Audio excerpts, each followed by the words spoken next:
গ্রামের নাম শ্মশানপুর। রাত তখন গভীর। ঝিঁঝি পোকার একটানা ডাক আর দূরে শেয়ালের কান্না ছাড়া আর কোনো শব্দ নেই। অমাবস্যার নিকষ কালো অন্ধকারে পথ চেনা দেয়।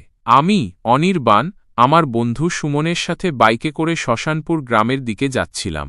শহরের কোলাহল থেকে দূরে একটা নির্জন রাত কাটানোর নেশা আমাদের পেয়ে বসেছিল, কিন্তু আমরা জানতাম না কি ভয়ঙ্কর অভিজ্ঞতা আমাদের জন্য অপেক্ষা করছিল। শ্মশানপুরের নামটা শুনেই গা ছমছম করে।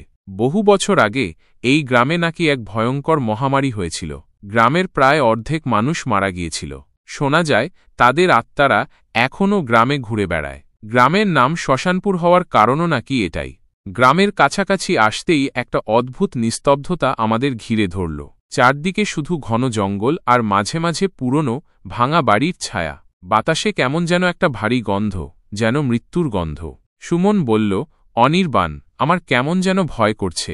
আমিও ভয় পাচ্ছিলাম, কিন্তু সেটা স্বীকার করলাম না, বরং বললাম, চল দেখি কি আছে। এত ভয় পাওয়ার কি আছে? গ্রামের ভেতরে ঢুকতেই দেখলাম বাড়িগুলো যেন প্রেতের মতো দাঁড়িয়ে আছে। জানালার ফাঁক দিয়ে আবছা আলো দেখা যাচ্ছে, কিন্তু কোনো মানুষের চিহ্ন নেই। একটা পুরনো বটগাছের তলায় বাইকটা রেখে আমরা হাঁটতে শুরু করলাম। হঠাৎ একটা চাপা কান্নার আওয়াজ কানে এল। মনে হলো কেউ যেন খুব কষ্ট পাচ্ছে। সুমন আমার হাত চেপে ধরল। শুনেছিস? ফিসফিস করে বলল সে। আমি মাথা নেড়ে বললাম, হ্যাঁ, চল দেখি। আমরা আওয়াজ অনুসরণ করে একটা ভাঙা মন্দিরের কাছে পৌঁছলাম। মন্দিরের ভেতর থেকে আলো আসছিল। ভেতরে ঢুকে দেখি একটা বুড়ি মাটির ওপর বসে কাঁদছে। তার পরনে ছেঁড়া শাড়ি, মুখটা কুঁচকে গেছে। আমরা কাছে যেতেই বুড়ি মুখ তুলে তাকাল। তার চোখ দুটো যেন জ্বলন্ত কয়লা। সে ভাঙা গলায় বলল, তোমরা কারা? এখানে কেন এসেছ? আমরা নিজেদের পরিচয় দিলাম আর বললাম, আমরা শুধু গ্রামটা দেখতে এসেছি। বুড়িমা বলল, এই গ্রাম দেখার মতো নয়। এই গ্রাম অভিশপ্ত। এখান থেকে চলে যাও, নইলে তোমাদেরও ক্ষতি হবে। আমরা বুড়ির কথা বিশ্বাস করলাম না। ভাবলাম বুড়ি হয়তো পাগল। আমরা তাকে জিজ্ঞেস করলাম, আপনি কাঁদছিলেন কেন? বুড়িমা বলল, আমার ছেলে, সেও এই গ্রামের অভিশাপের শিকার হয়েছে।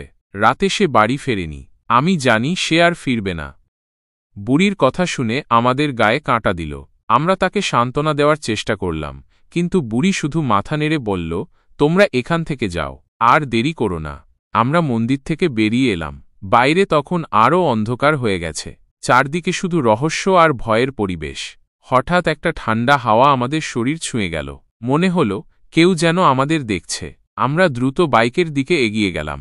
বাইকে স্টার্ট দিতেই একটা অদ্ভুত ঘটনা ঘটল। বাইকের হেডলাইটের আলোয় দেখলাম একটা ছায়া আমাদের দিকে এগিয়ে আসছে। ছায়াটা মানুষের মতো, কিন্তু তার কোনো পা নেই। সেটা যেন হাওয়ায় ভেসে আসছে। আমরা ভয়ে চিৎকার করে বাইক নিয়ে পালাতে শুরু করলাম। পিছন থেকে সেই ছায়াটা আমাদের তাড়া করছিল। আমরা যত জোরে বাইক চালাচ্ছিলাম, ছায়াটাও তত জোরে আমাদের পিছু নিচ্ছিল। অবশেষে আমরা গ্রামের সীমানা পেরিয়ে এলাম। ছায়াটা আর আমাদের পিছু ধাওয়া করল না। গ্রামের বাইরে এসে আমরা হাঁপাতে লাগলাম। আমাদের শরীর তখন ঠান্ডায় জমে গেছে। আমরা একে অপরের দিকে তাকিয়ে বুঝলাম আমরা দুজনেই একই রকম ভয় পেয়েছি। আমরা আর এক মুহূর্তও দেরি না করে শহরের দিকে রওনা দিলাম। পরের দিন আমরা শ্মশানপুরের ঘটনাগুলো কাউকে বলতে পারলাম না। সবাই আমাদের পাগল ভাবত, কিন্তু আমরা জানি আমরা যা দেখেছি তা সত্যি। শ্মশানপুর আজও সেই অভিশাপ নিয়ে দাঁড়িয়ে আছে, আর আমরা জানি সেই গ্রামের আত্মারা আজও মুক্তি পায়নি। এই ঘটনা আজও আমাদের মনে আতঙ্ক তৈরি করে। রাতের অন্ধকারে আজও সেই ছায়া আমাদের তাড়া করে ফেরে। শ্মশানপুর এক ভুতুড়ে গ্রাম, যা আজও আমাদের রাতের ঘুম কেড়ে নেয়।